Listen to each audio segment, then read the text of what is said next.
Hello everybody, Tom from Coffee Down the Community. Today I would like to share a case where it's a quite interesting situation where the landlord use his knowledge to deal with a quite particular situation where tenants all of a sudden like to back out the lease in the middle of the moving process. So let's begin. I will give you a quick rundown on what is the situation, and then the next will be how the landlord and tenants work together to reach agreement, and then the very last is going to be the lesson learned. So the situation really goes fairly straightforward. Tenants will come and see the house. It is a legal suite up and down separate, and he like to rent upstairs, and the downstairs already rented to 3 young people.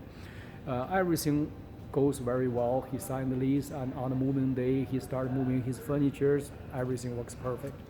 However, when the tenants all of a sudden saw when the landlord when he's moving, he all of a sudden see the people downstairs. Those are 3 young people, and one gentleman has a tattoo on his arms.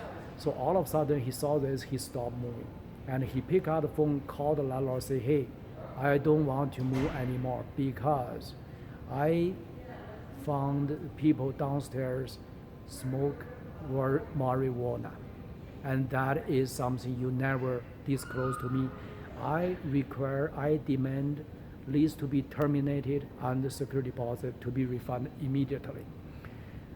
Once the landlord received this situation, I think he did very, very well by calmly returning back, asking the tenants to provide, number one, what is the evidence to support his claim. Obviously, the gentleman did not really able to provide anything. And secondly, he based on the Alberta Tenancy Act, and he explained to everybody, say, listen, this is a legal document we signed already, and by all of a sudden terminate lease from single side, this is a serious breach, and by law you are still basically liable or bonded by this lease agreement. And in other words, regardless you move in or not, the rest of the rent is going to be paid by you, and that's going to be a very serious legal consequence if you are trying to do things in this nature. In the whole process, because our landlord did a good, thorough, front end job, so the tenant actually is not, bad by any means.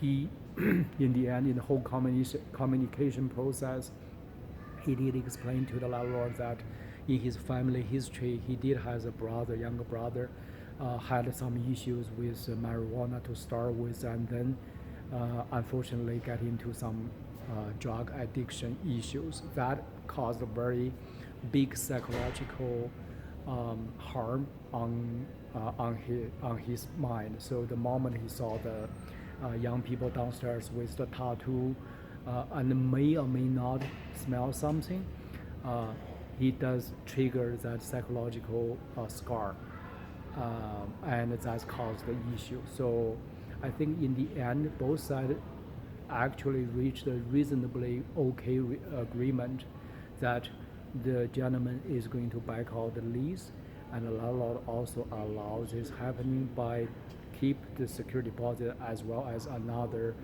compensation for about 1 month's rent.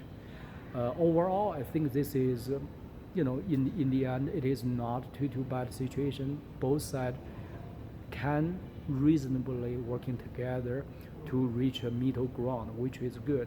I think overall, both landlord and tenants handle the situation reasonably well. And one thing, if I'm allowed to share with everybody in the future, this could be a so-called lesson learned, is to basically put a clause in the lease which entitled as frustration agreement. In terms of how frustration agreement is going to work, I would like to recommend you to see the blog. Underneath, I will have a link to explain that to you in details.